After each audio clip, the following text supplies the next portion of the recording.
안녕하십니까, 덕후맨입니다. 콘크리트 기능사 필기 2026년 시험 대비 기출 및 예상 문제 그 5번째 시간입니다. 여러분을 환영합니다. 그럼 바로 문제로 들어가 보도록 하겠습니다.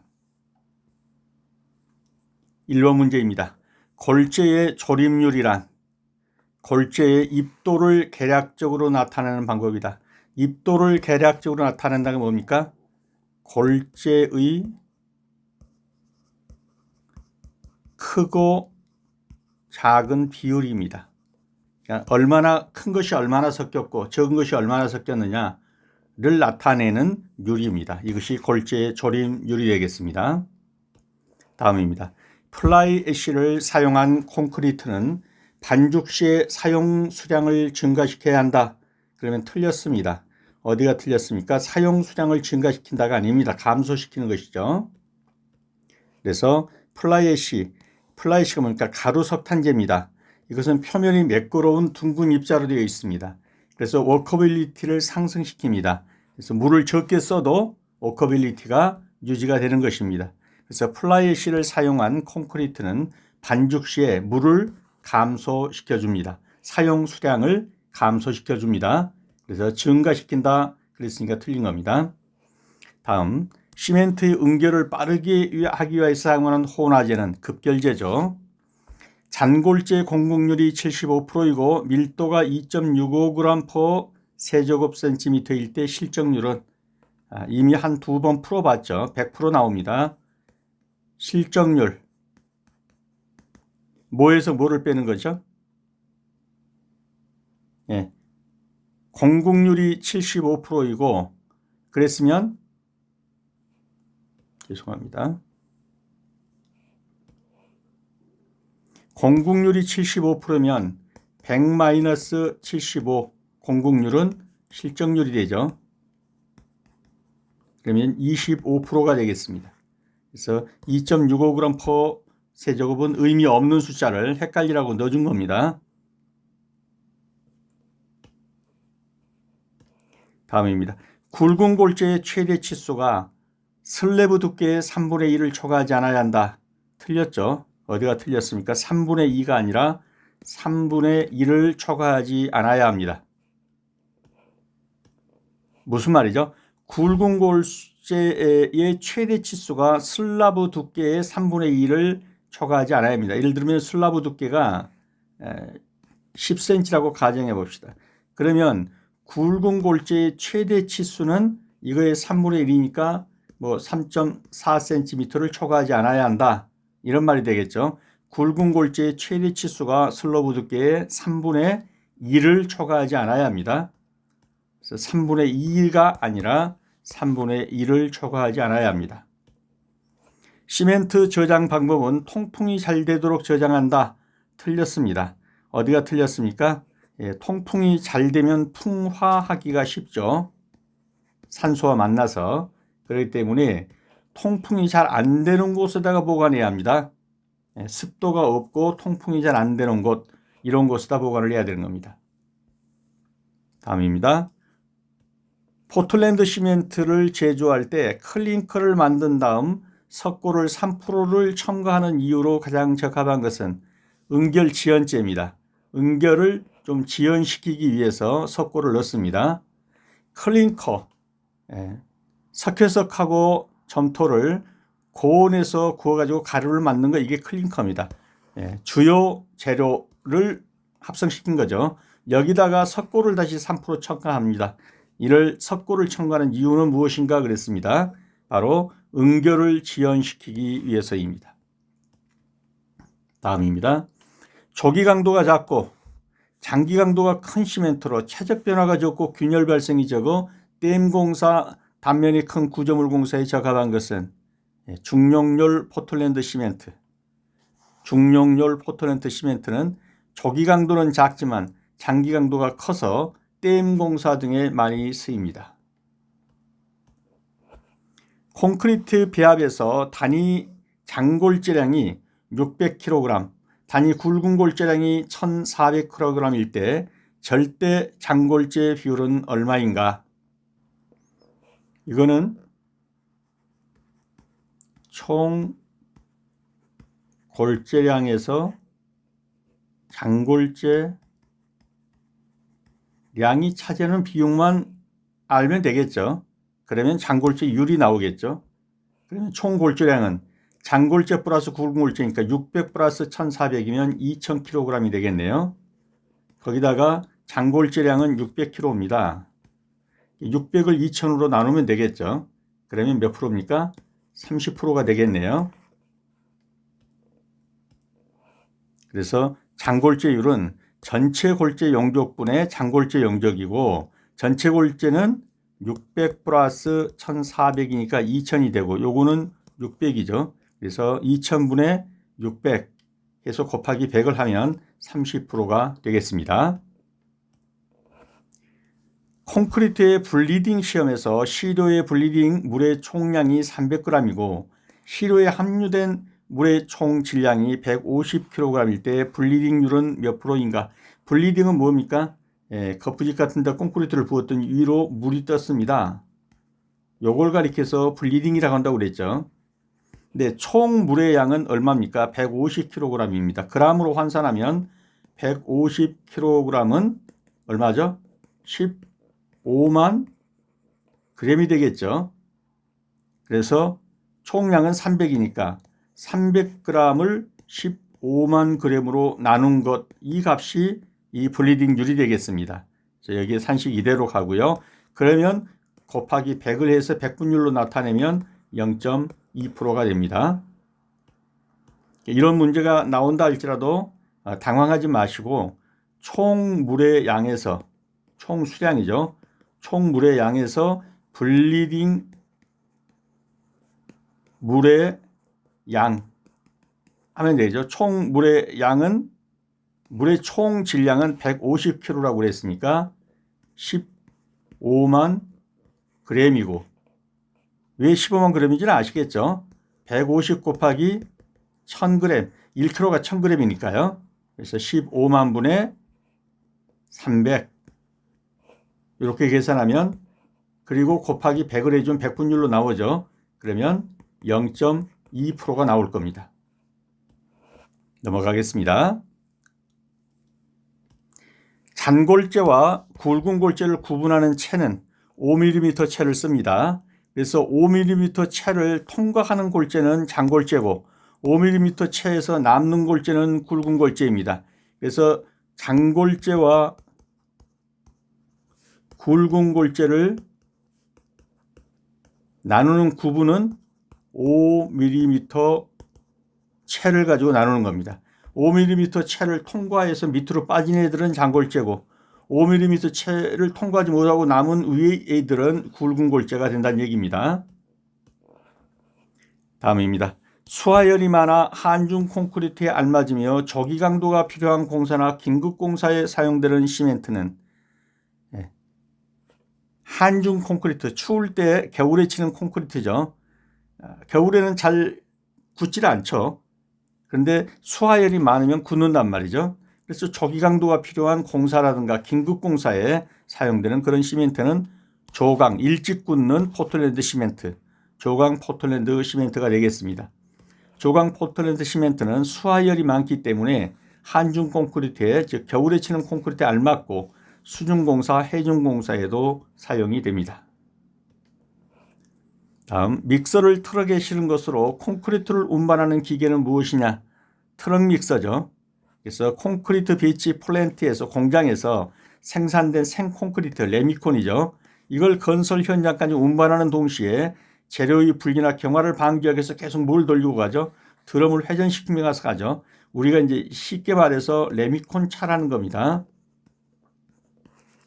근데 이것이 공통되는 표준어로 트럭 믹서가 되겠습니다. 시멘트의 응결은 수량이 많으면 응결이 빨라진다. 틀렸죠? 물이 많으면 응결이 늦어지게 됩니다. 수량, 물의 양이 많아지면 응결이 늦어집니다. 수송관 속의 콘크리트를 압축 공기의 압력으로 보내는 것으로 주로 터널 등 이런 둘레 콘크리트에 사용된다.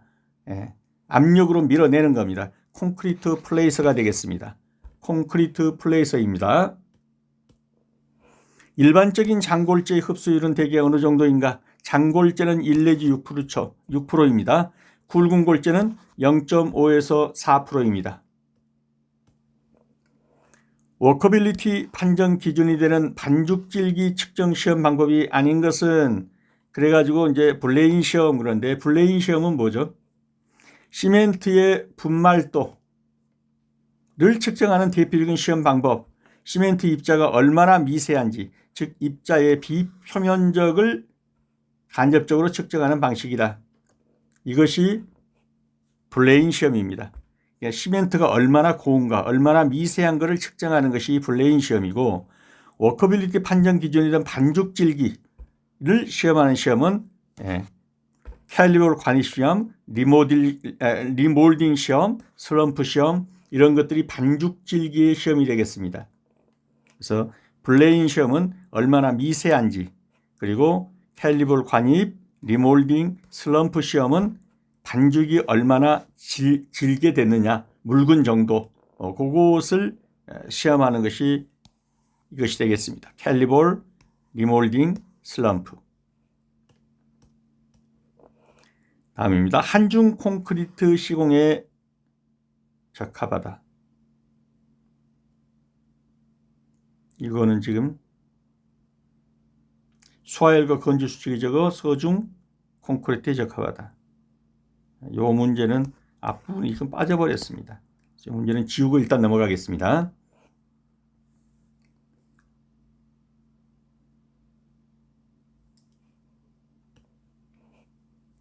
중용열 포틀랜드 시멘트는 수하열과 건조 수칙이 적어서 서중 콘크리트에 적합하다. 서중 콘크리트는 뭐죠? 여름철에 치는 거죠. 여름철 더울 때. 이때는 수하열이 적어야 합니다. 그리고 수축도 적어야 합니다. 이게 중용열 포틀랜드 시멘트죠. 맞는 표현이 되겠습니다. 굵은 골재의 최대 치수는 질량비로 몇 프로 이상을 통과시키는 채 중에서 최소 치수인 최호칭 치수를 나타내는 것이냐. 90% 이상이 통과하는 채야 합니다. 90% 이상이 통과하는 채 중에서 이제 종류가 여러 가지가 있죠. 그 중에 최소. 요걸 가리켜서 굵은 골재의 최대 치수다라고 말을 하는 것입니다. 자, 그러면 이제 사지선다형 문제로 들어가서 보도록 하겠습니다. 똑같은 것의 주문입니다. 사지선다형에 들어갈 때는 반드시 멈추시고 문제를 찍어 보시고 그리고 확인하는 방법, 이 방법대로 하셔야 짧은 기간 안에 며칠 만에 이것을 다 정복할 수가 있겠습니다. 자, 그러면 문제 1번입니다. 골재의 조립률이란 무엇이냐? 정답이 나왔습니까? 그렇죠. 골재의 입도를 계략적으로 나타내는 방법, 이것을 골재의 조립률이라고 합니다. 골재 입도는 뭐냐? 골재 입자의 크고 작은 비율이 바로 골재 입도입니다. 골재 조립률은 골재 입자의 크고 작음이 혼합된 정도, 즉 입도 분포를 나타내는 지표다. 콘크리트 배합 설계 시 중요한 참고 자료가 된다. 그래서 표준체가 80mm, 40mm, 20mm에 쭉 해가지고 10개가 나옵니다. 이걸 사용해서 체가름 시험을 했을 때 각 체에 남는 누계량의 전체 시료의 질량에 대한 백분율의 합을 다시 100으로 나눈 값, 이것이 골재의 조립률입니다. 그래서 이 부분은 꼭 알아두셔야 합니다. 조립률이 클수록 골재에 굵은 입자가 많이 포함되었다는 걸 말하고, 조립률이 적을수록 잔입자가 많다는 의미가 되겠습니다. 그래서 골재의 조립률이란 골재 입도, 굵은 골재와 장골재가 어떤 비율로 되어 있느냐, 조립되어 있느냐 하는 것을 계략적으로 나타내는 방법을 골재의 조립률이라고 한다. 그래서 골재의 입도를 굵은 골재, 장골재의 비율을 계략적으로 나타내는 방법이다. 다음 2번입니다. 혼화 재료인 플라이애쉬의 특징에 대해서 틀린 것은? 정답을 찍혔습니까? 그렇죠. 플라이애쉬를 사용한 콘크리트는 반죽 시에 사용 수량을 증가시켜야 한다. 이 부분이 틀렸죠. 물을 감소시킬 수가 있습니다.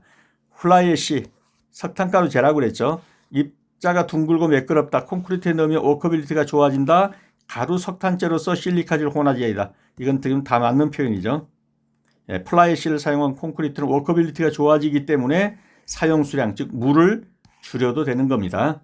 증가시켜야 한다는 게 틀렸죠.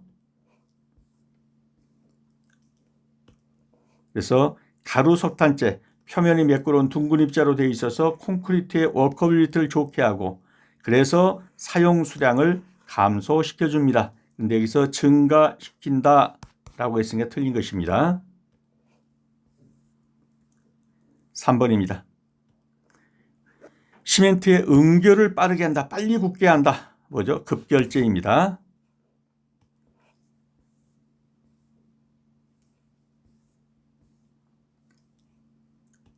장골재 공급률이 75%고 밀도가 2.65이다. 실적률은 얼마인가? 실적률은 100 마이너스 공급률. 빈 거 빼놓고 나면 그게 꽉 찬 거죠. 그래서 75, 100 마이너스 75 하면은 25%가 실적률이 되겠습니다. 75%가 공급률이 비어 있는 겁니다. 속이. 그러면 25%만 꽉 찬 거죠.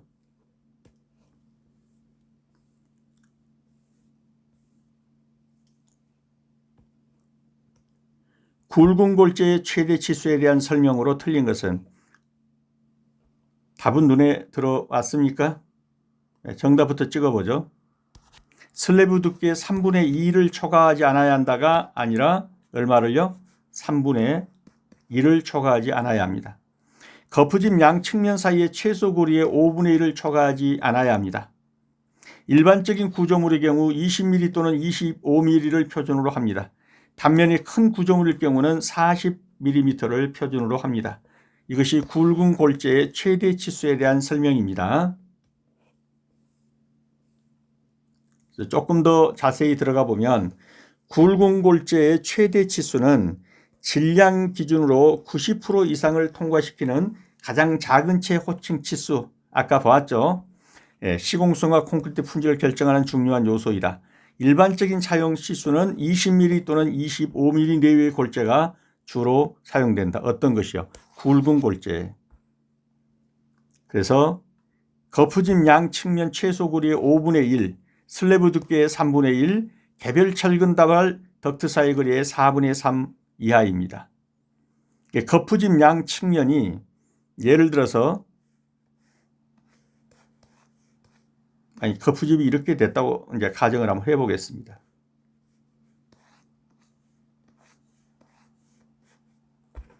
그러면 여기에서 이게 10cm 1m라고 한번 이제 가정을 해보죠. 1m. 그러면 최소 거리의 5분의 여기에 지금 최소 거리죠. 최소 거리. 5분의 1. 그럼 1m의 5분의 1이면 얼마가 되겠어요? 20cm 이하란 얘기가 되겠죠. 그래서 굵은 골재의 20cm 이하라야 한다. 5분의 1 이하니까. 그렇지 않으면 이 거푸집 안에서 제대로 골재 비율이 안 맞는다 이런 얘기가 되고 슬라브 두께는 3분의 1 이하라 되고 개별 철근 사이에서는 4분의 3 이하라 된다. 그래야 이 철근 다발 속에서 걸리지 않고 여기를 통과해서 내려갈 수도 있고 섞인다는 얘기입니다. 이해가 되셨나요? 그래서 강도 및 경제성, 치수가 클수록 시멘트의 페이스트량은 감소하겠죠. 그 대신 시멘트 페이스트량이 적게 들어가면 강도 확보에는 문제가 있을 수는 있겠죠. 시공성, 최대 치수가 너무 크면 철근 사이 간격 등으로 인해 콘크리트가 밀실하게 타설되지 못해서 시공이 떨어질 수가 있습니다. 너무 크니까요. 단위 수량 및 재료 분리, 최대 치수가 크면 소요 단위 수량과 장골재율이 감소하고 재료 분리가 줄어들 수 있습니다.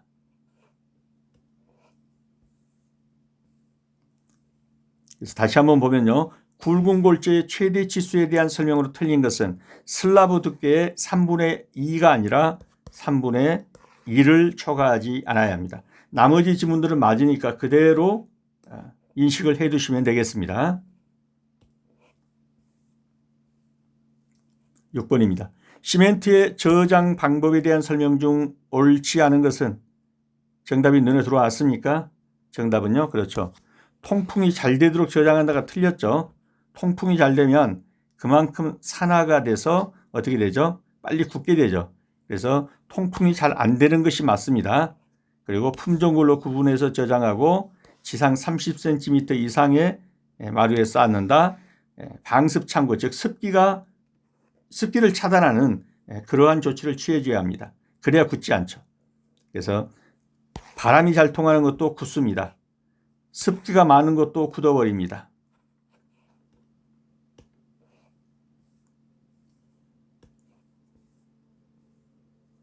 시멘트 저장 방법은 통풍이 잘 되면 풍화하기가 쉽기 때문에 통풍이 잘 안 되는 곳에 오히려 보관하는 것이 좋습니다.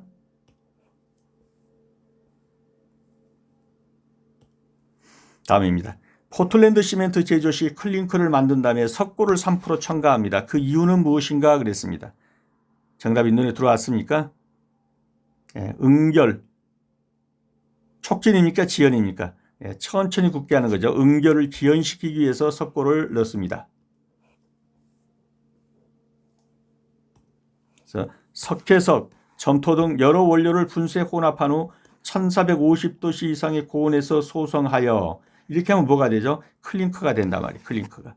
여기다가 냉각시킨 후에 석고를 넣는데 이 석고는 뭐다? 응고지연제다. 이걸 첨가해서 시멘트가 만들어집니다. 시멘트는 뭐로 만들어지죠? 석회석 플러스 점토 해가지고 요걸 클링커로 만든 다음에 여기다가 뭐란다? 석고 3%를 넣습니다. 그럼 이 석고는 뭐 하는 거다? 응고지연제가 됩니다.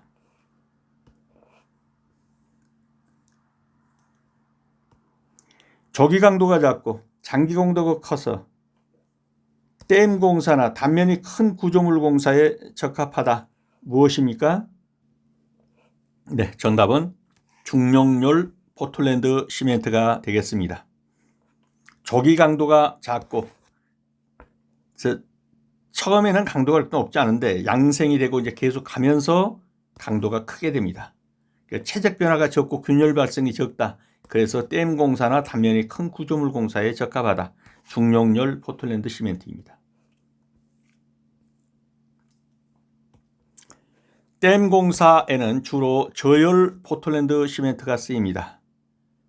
또는 중용열 포틀랜드 시멘트가 쓰입니다. 그리고 또 플라이애쉬를 혼합한 시멘트가 사용되기도 합니다.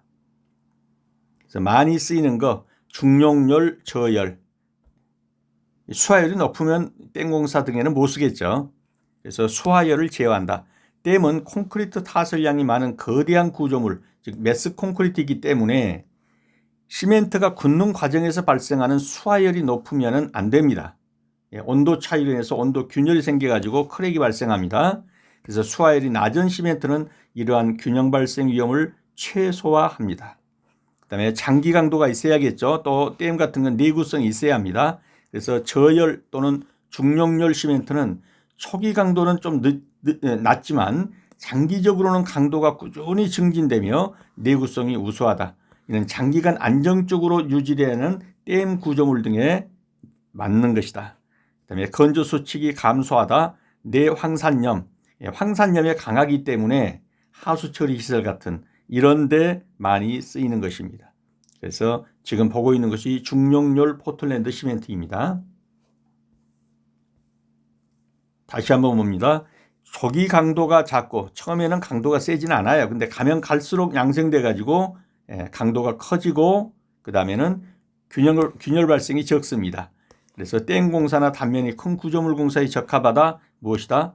저열 포틀랜드 시멘트 또는 중용열 포틀랜드 시멘트가 여기에 사용되는 것입니다.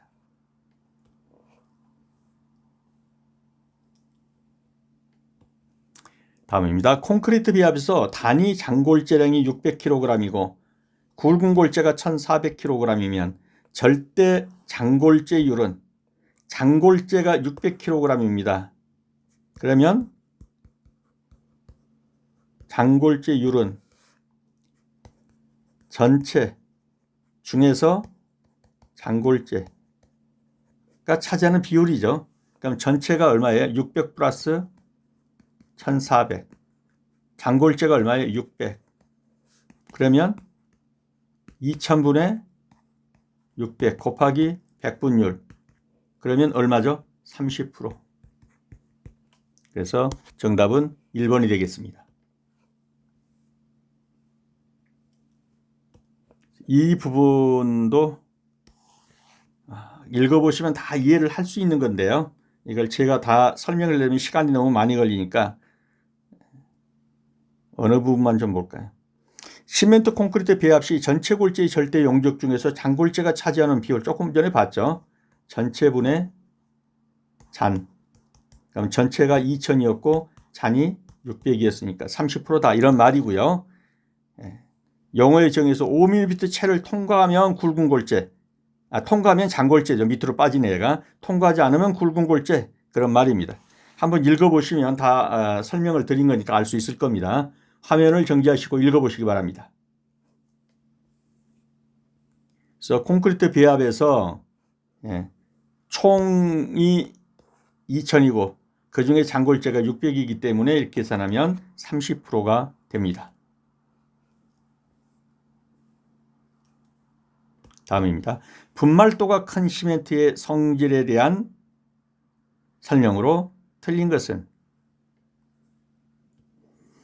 용어의 정의에서 분말도가 크다는 것에 대한 개념을 분명히 잡으셔야 합니다. 용어의 정의에서 분말도가 크다는 건 뭡니까? 미세하다, 잘다, 곱다 그런 말이에요. 미세하다. 그러니까 미세하니까 물과 혼합할 때 접촉 표면적이 크겠죠. 그러면 접촉 면적이 크면 뭐 한다고요? 수하작용이 빠르다. 수하작용이 빠르면 빨리 굳는다. 크랙이 가기 쉽다. 이런 것이 자동적으로 나와야 합니다. 풍화하기가 쉽고 건조 수축이 커서 균열, 크랙이 발생하기가 쉽습니다. 블리딩이 적고 워커블한 콘크리트가 얻어진다. 이 부분은 맞습니다. 이 미세하기 때문에 블리딩이 적습니다. 색이 어둡게 되며 비중이 커진다. 색하고는 관계도 없고 비중은 작아집니다.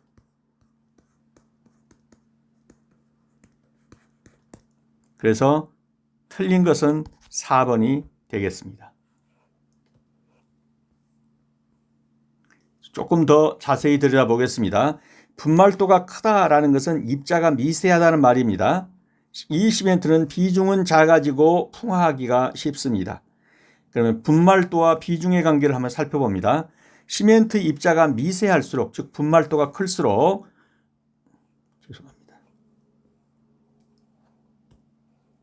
시멘트 입자가 미세할수록 분말도가 클수록 공기와 접촉하는 면적이 많게 되겠죠. 그러면 저장 중에 공기의 수분이나 이산화탄소가 쉽게 반응해서 풍화가 일어나고 수화율이 높게 됩니다.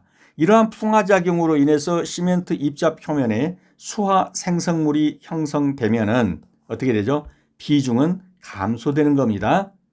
이해가 되셨습니까? 수화 형성물이 형성되면 위로 많이 올라뜬단 말이에요. 그러면 비중은 감소하게 되는 겁니다.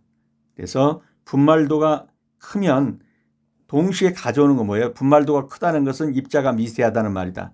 입자가 미세할수록 결국 공기와 접촉이 많다는 것이다.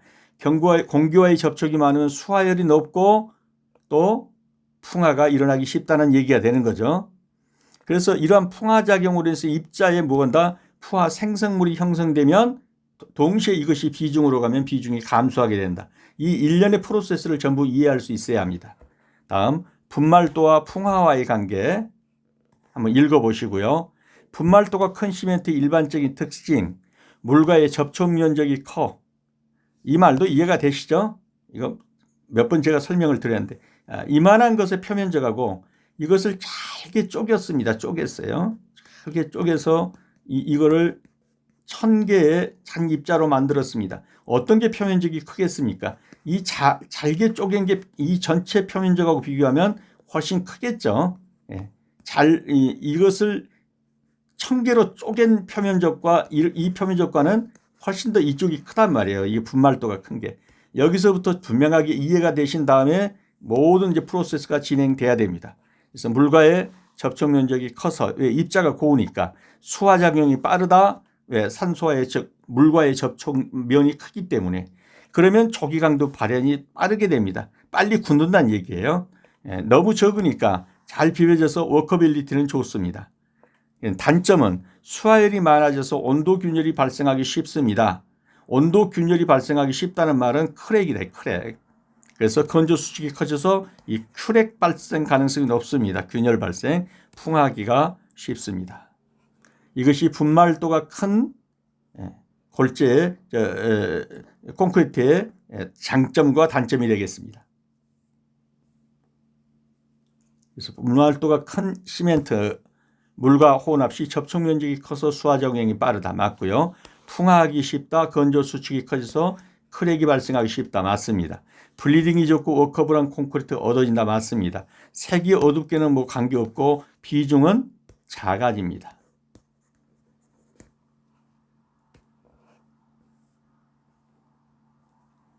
다음입니다. 콘크리트 블리딩 시험에서 시도의 블리딩 물의 총량이 300이고 함유된 물의 총 질량은 150kg이다. 그러면 블리딩률은 얼마이냐? 블리딩은 300g인데 총 물의 질량은 150kg이니까 150kg은 곱하기 1000을 하면 g으로 나오죠. 그러면 15만 g. 그래서 15만 분의 300 곱하기 100분율로 하면 얼마가 나옵니까? 0.2%가 나옵니다. 정답은 1번이 되겠습니다. 이 공식을 따라서 다 한번 풀어보시기 바랍니다. 다음 장골재와 굵은 골재는 몇 밀리미터 채로 구분한다고 그랬습니까? 5mm 채로 흘러내려서 바닥으로 빠진 것은 작은 골재, 위에 남아있는 것은 굵은 골재, 이렇게 구분한다는 것이죠.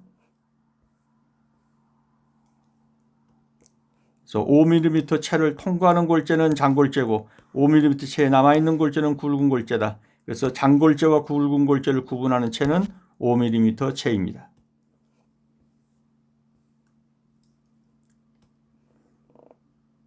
수하열이 많아 한중 콘크리트에 알맞으며 조기 강도가 필요한 공사나 긴급 공사에 사용되는 시멘트는 이런 문제는 잘 모른다 할지라도 수하열이 많다. 그러면 뭡니까? 빨리 굳는다. 빨리 굳는 것만 고른다 해도 여기서 조강 포틀랜드 시멘트라는 걸 알 수 있겠죠. 조기 강도. 그러면 조강이 조기 강도입니다. 이게. 그러니까 조기 강도에 필요한 하니까 조강 포틀랜드 시멘트죠. 정답은 1번이 되겠습니다. 수하열이 많기 때문에 겨울 공사에 알맞다. 다음 수중공사라든가 해중공사 빨리 굳어야 되는 이런 것에 쓰이는 거 조강 포틀랜드 시멘트가 되겠습니다. 다음입니다. 믹서를 트럭에 실어서 드럼을 뱅뱅 돌리면서 다니는 거 콘크리트 차죠. 이것을 우리 표준 용어로 뭐라고 그런다 했습니까? 트럭 믹서입니다. 레미콘 차, 우리가 쉽게 말하는 레미콘 차입니다. 이 트럭 믹서가 되겠습니다. 그래서 콘크리트 배치 플랜트에서 생산된 생콘크리트 레미콘을 건설 현장까지 운반하면서 드럼을 뱅뱅 돌리면서 다니죠. 이걸 가리켜서 트럭 믹서라고 합니다. 다음입니다. 시멘트의 응결에 영향을 미치는 요인에 대한 설명으로 틀린 것은 정답을 찍어 보셨습니까? 정답은 3번이 되겠네요. 수량이 많으면 즉 물을 많이 섞었습니다. 응결이 빨라지니까 늦어지죠. 분말도가 높으면 응결이 빨라진다. 온도가 높을수록 왜 분말도가 높으면 응결이 빨라집니까? 분말도가 높으면 표면적이 넓죠. 표면적이 넓으면 산소와의 접촉 면적이 많아서 수하열이 높죠. 수하열이 높으면 응결이 빨라진다. 이런 프로세스라는 거죠. 습도가 낮을수록 응결은 빨라진다. 그래서 정답은 수량이 많으면, 즉 물이 많으면 응결이 늦어집니다. 습도가 낮을수록 응결은 빨라진다. 이건 맞는 표현입니다. 그래서 응결을 지연시키기 위해서 어떻게 해요? 물 묻은 가만이라든가 이런 걸로 덮어준단 말이에요. 그러면 천천히 양생되면서 균열이 가지 않게 하기 위해서. 그러니까 습도가 낮다라는 것은 뭐예요? 물이 적다. 이렇게 볼 수도 있죠. 그러면 응결은 빨라진다. 빨리 굳는다. 그 대신 크랙이 간다. 그래서 여기서는 시멘트의 응결에 영향을 미치는 요인, 수량이 많으면, 즉 물을 많이 섞으면 응결은 늦어진다.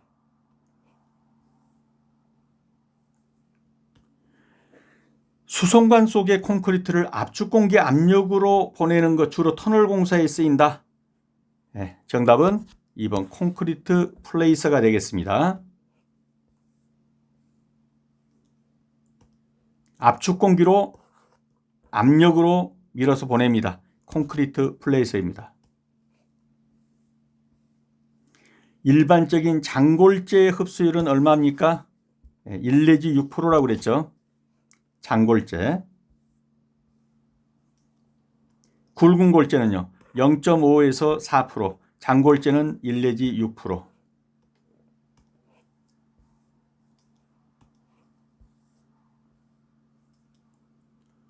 워커빌리티 판정 기준이 되는 반죽질기 측정 시험.